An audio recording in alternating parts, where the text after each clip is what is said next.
Hey, welcome to the Daily Push. I'm Scott. Hey, what makes a good boss? Is it their cunning ability to motivate us to do what they want? No.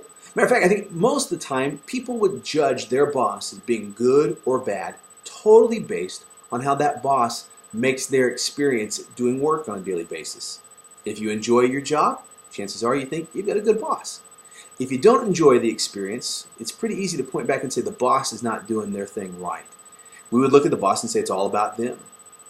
Interestingly, the Bible says there may be something else that needs to come into play in order for your boss to be good, in order for your boss to be what you want him to be. And that is actually you and me.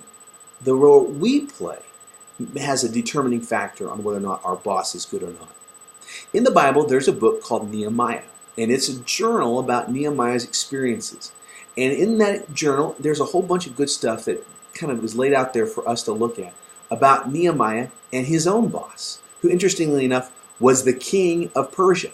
Nehemiah's job was a real interesting one. He was the head of the secret service of the king of Persia. He protected the king on a daily basis.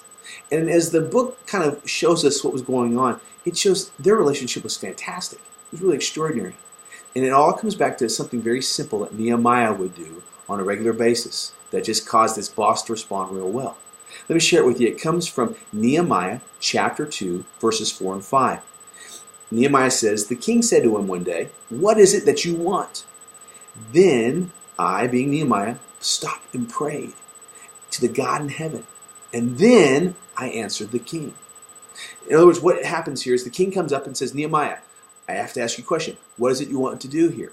And Nehemiah, before he opens his mouth, before he does any part of his job, stops and says, "God, I want you to be involved here. Influence what comes out of my mouth and influence how the king hears it."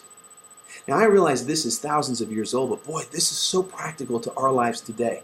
If we would do the same thing, we'll be blown away at how the situation plays itself out. When we have a chance to interact with our boss, if we would just stop and pray very simply and very quickly, "God, be involved here." God will respond. He will answer that prayer. He will influence what it is that we say, how it is that we respond, how we do our job. And he will influence how our boss listens. In the book of Nehemiah, we discover that that relationship was awesome because the king would listen to Nehemiah. The king would respect Nehemiah because God was at work. We see that Nehemiah said the right things. He showed honesty and integrity because God was influencing him. Same thing will happen with us. If we'll stop and say, "God, be a part of this," God will. He'll influence our boss. He'll influence us. I challenge you to do this. Let God be a part of your experience with your boss. You've been pushed. I'll see you next time.